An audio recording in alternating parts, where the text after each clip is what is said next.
I'm gonna have a feed, eh?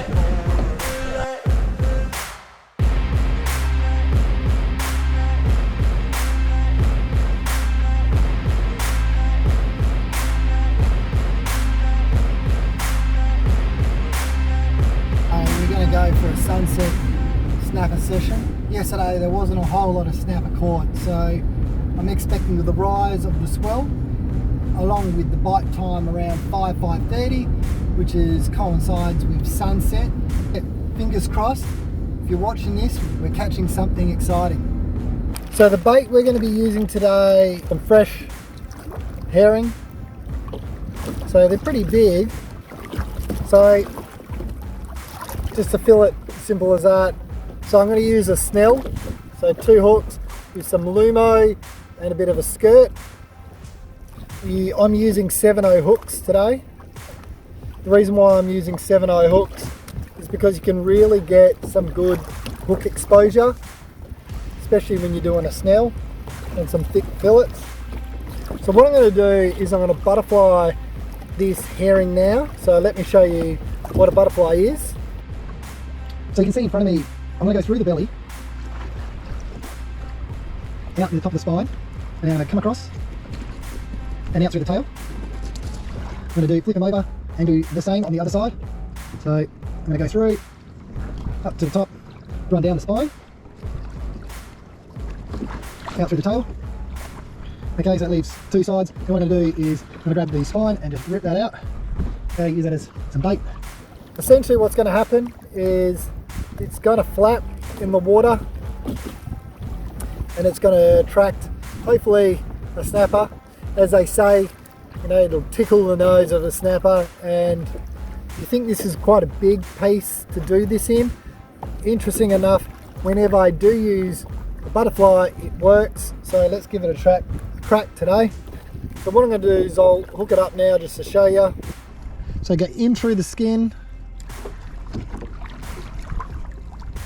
back out through the skin, and then I'm going to go through the back of the mouth and up through the head,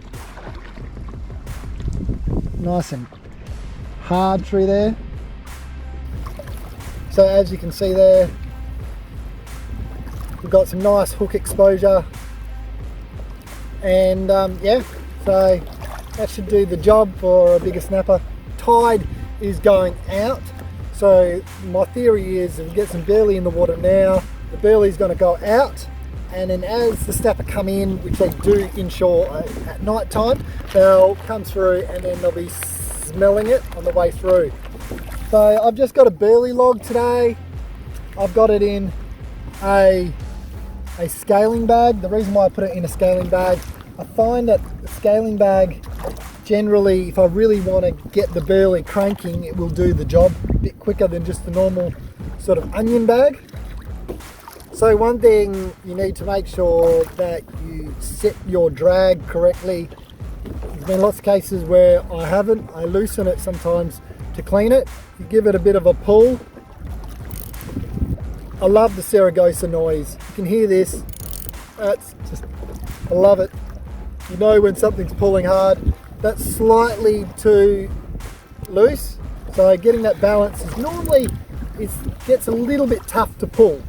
You can always tighten it up a little bit as they are on. See, that's not too bad. I don't mind that. Unfortunately, my camera died and I lost a bunch of footage, but here is the last snapper that we caught. Going middle, I might be able to hold him. So it's going to be a strong line. I might be able to grab it. Oh. I'm going to have a feed, eh?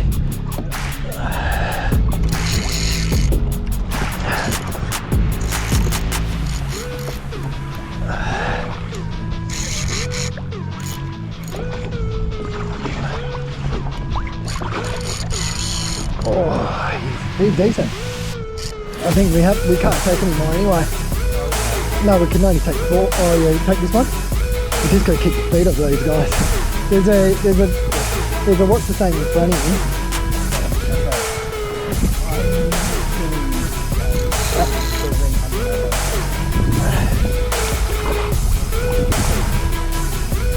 Oh, He's big as well. He's massive. Alright, we're done. We're done.